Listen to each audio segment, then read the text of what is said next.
ఇప్పటికే కేరళను తాకిన రుతుపవనాలు మరో 2-3 రోజుల్లో ఏపీలోకి వచ్చే అవకాశం ఉందని విశాఖ వాతావరణ శాఖ అధికారులు తెలిపారు. ఇప్పటికే దేశంలోకి రుతుపవనాల ఆగమనంతో దక్షిణ కోస్తా తెలంగాణలో ఉపరితల ఆవర్తనం ఏర్పడింది. ఆవర్తనం ప్రభావంతో ఉత్తరాంధ్ర, రాయలసీమలో వర్షాలు కురిసే అవకాశం ఉందని విశాఖ వాతావరణ శాఖ అధికారులు అంచనా వేశారు. రుతుపవనాల ప్రభావంతో రాష్ట్రంలో ఉష్ణోగ్రతలు క్రమంగా తగ్గే అవకాశం ఉందని తెలిపారు.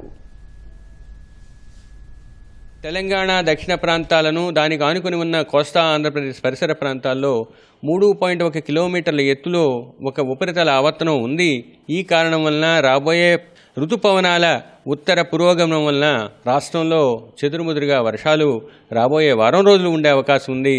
మొదటి 5 రోజులు ఉరుములు మెరుపులతో కూడిన తేలికపాటి జల్లులు కొన్ని ప్రాంతాలలో ఉండే అవకాశం రాయలసీమలోను, ఉత్తర కోస్తాలో మొదటి 2 రోజులు, దక్షిణ కోస్తాలో మొదటి 2 రోజులు, ఉత్తర కోస్తాలో మొదటి రోజు కొన్ని ప్రాంతాల్లో ఉండే అవకాశం ఉంది. తదుపరి రోజుల్లో తేలికపాటి జల్లులు కొన్ని రోజులు ఉండే అవకాశం ఉంది.